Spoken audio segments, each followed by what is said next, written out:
বিএনপির স্থায়ী কমিটির সদস্য সালাউদ্দিন সাহেব, উনি গতকালকে ঘটনায় জুলাই যোদ্ধা যারা গতকালকে আহত হয়েছে তাদেরকে ফ্যাসিস্ট আওয়ামী লীগের অনুসারী হিসেবে তাদেরকে আখ্যা দিয়েছেন। আমরা তীব্র নিন্দা এবং প্রতিবাদ জানাচ্ছি। এবং হয়তো তিনি ভুলবশত, হয়তো তার কাছে তথ্য না থাকার কারণে তিনি এরকমটা বলেছেন।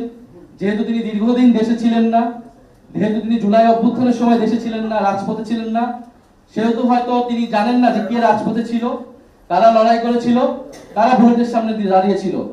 আতিকুল গাজী যার হাত কাটা গিয়েছে, তাকে যখন ফ্যাসিস্ট আওয়ামী লীগের দোসর বলা হয়, যখন শহীদ মীর মুগ্ধের বাবাকে ফ্যাসিস্ট আওয়ামী লীগের দোসর বলা হয়, শহীদ ইয়ামিনের বাবাকে ফ্যাসিস্ট আওয়ামী লীগের দোসর বলা হয়, তাদের যে কোনো দাবির জন্যই, দাবির প্রেক্ষিতে, সেটা আমাদের জন্য খুবই কষ্টের, খুবই বেদনাদায়ক।